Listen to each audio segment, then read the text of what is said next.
Hello जी, welcome back to Bigg Boss 17 episode 74 part 2। Chyawanprash task हुआ जिसमें डिसाइड करना था कि गेम में सबसे ज़्यादा वीक कौन नज़र आ रहा है। सबसे ज़्यादा वोट पड़े मुनव्वर को, क्योंकि सब लोगों का कहना है कि आयशा के आने के बाद मुनव्वर सबसे ज़्यादा वीक हो गए हैं। ईशा और मनारा ने भी उन्हें कॉल आउट किया कि वो बहुत वीक लग रहे हैं आयशा की वजह से।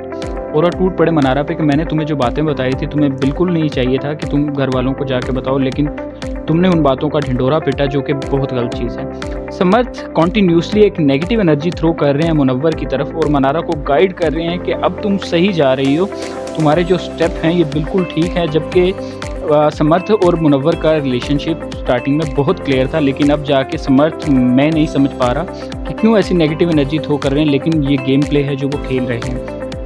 सिर्फ मनारा का एक ही एजेंडा है कि आयशा ने उनके अबाउट ही क्यों बोला कि मुझे तुम्हारे से कोल्ड वाइब आ रही है। मनारा इस छोटे से एजेंडे को लेकर पूरा घर सर पे उठा रही हैं। अब इसके पीछे मनारा का क्या हाथ है?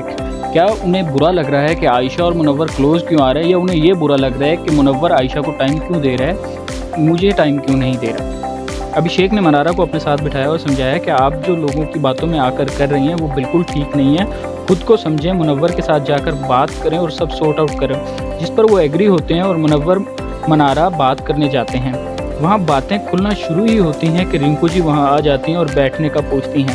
मनारा फिर इस बात से ऑफेंड हो जाती है कि हमें टाइम नहीं मिल रहा है एक साथ बैठ के बात करने का। घर में फिर इशू क्रिएट करना स्टार्ट कर देती हैं कि रिंकू को ज़रा भी अकल नहीं है। इतनी सीरियस होने के बाद वो समझती नहीं है कि दो लोग बैठ के बात कर रहे हैं, उनके दरमियान जाकर डिस्टर्बेंस नहीं क्रिएट करनी चाहिए।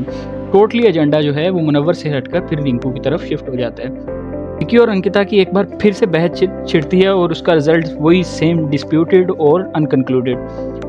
रात के पहर आयशा और मुनव्वर एक साथ बैठते हैं और वहाँ हमें नज़र आता है कि आयशा और मुनव्वर एक दूसरे के साथ कितना क्लोज हो रहे हैं और दोनों अब वाकई ही एक दूसरे की तरफ अट्रैक्ट होते नज़र आ रहे हैं। क्योंकि जिस तरह वो बातें कर रहे हैं, एक दूसरे का हाथ पकड़ रहे हैं, एक दूसरे को देख रहे हैं, उससे साफ लग रहा है there is something going to happen very soon. As a viewer मैं तो बहुत एक्साइटेड हूँ कि आगे बिग बॉस में क्या होगा। लेट्स सी क्या होता है। I hope you guys like the video. If you do like it, please make sure give it a huge thumbs up and don't forget to subscribe to my channel, and I'll keep posting these updates of Big Boss. Thank you so much for watching.